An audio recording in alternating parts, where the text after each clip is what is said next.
नाशिक लोकसभा सार्वत्रिक निवडणूक प्रक्रियेमध्ये जिल्हा परिषदेअंतर्गत ज्या संस्था आहेत, आदिवासी सेवा समिती आणि महात्मा गांधी विद्या मंदिर, या संस्थेतील 48 कर्मचारी आहेत ज्यांच्या शासनाने मान्यता रद्द केलेली आहे, त्यांच्या शासनाने शालार दाढी रद्द केलेला आहे, त्यांची गुन्हेगारी पार्श्वभूमी आहे.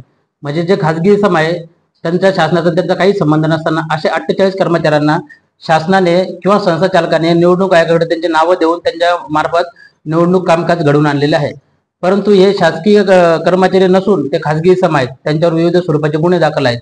असे असताना सुद्धा त्यांना निवडणूक काम कसे देण्यात आले हा आमचा प्रश्न आहे. आम्ही आमच्या आझाद समाज पार्टीच्या वतीने वेळोवेळी निवडणूक निर्णय अधिकारी नाशिक यांच्याकडे तक्रारी अर्ज दाखल केला.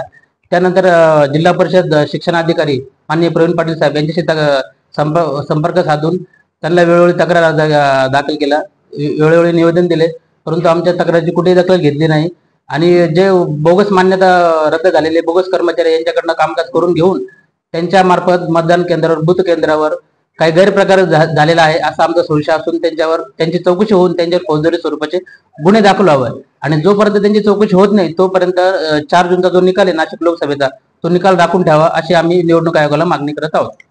कोण अधिकारी काय नाव? शिक्षण अधिकारी जे आहे प्रवीण पाटील त्यांच्याकडे आम्ही वेळोवेळी तक्रारी दाखल केलेल्या आहेत. ते म्हणते मी संस्था चालकांची चौकशी करतो, त्यांना बोलवतो, पण अद्याप त्यांनी काही चौकशी केली. कर्मचाऱ्यांचे नाही, 48 कर्मचारी तुम्हाला सविस्तर दिले. कर्मचाऱ्यांचे नाव जे कुठल्या शाळेत आहे शाळांचे सविस्तर तुमच्याकडे दिलेले आहेत. प्रेस नोटमध्ये सगळं सांगितलेलं आहे. अमर सोळंके, B7 न्यूज, नाशिक.